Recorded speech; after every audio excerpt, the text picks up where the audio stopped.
చిన్న మాట వింటారా? ఓ వ్యక్తి బాగా కడుపు నొప్పి వస్తుందని ఏడుస్తున్నాడంట. నొప్పి వచ్చినప్పుడు పట్టించుకోలేదు, కానీ ఆ వ్యక్తి ఆ నొప్పితో ఏడుస్తూ ఏడుస్తూ అలాగే చనిపోయాడు. వెళ్ళి మెడిసిన్ తీసుకొచ్చి ఇప్పుడు వేసుకో అని ఆ మనిషికి ఇస్తే చనిపోయిన వ్యక్తి వేసుకుంటాడా? లేదు అంటే నువ్వు తెచ్చిన మెడిసిన్ పనిచేస్తుందా? ఎందుకు చెప్పానో తెలుసా?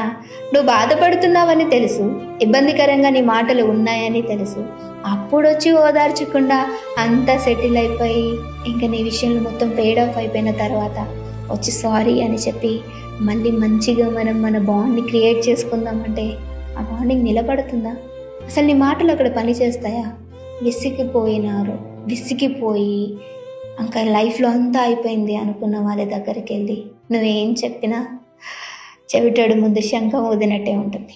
ట్రై చేయి ఒకసారి. ఒక మనిషిని బాధ పెట్టిన తర్వాత, మనసు విరక్కొట్టిన తర్వాత మళ్ళీ వెళ్ళి సారీ అని చెప్పి చూడు. ఏ రిలేషన్షిప్లో అయినా సరే మనిషి ఉన్నప్పుడే వాళ్ళ వాల్యూ తెలుసుకోండి, ఆ బంధం విరిగిపోయిన తర్వాత కాదు.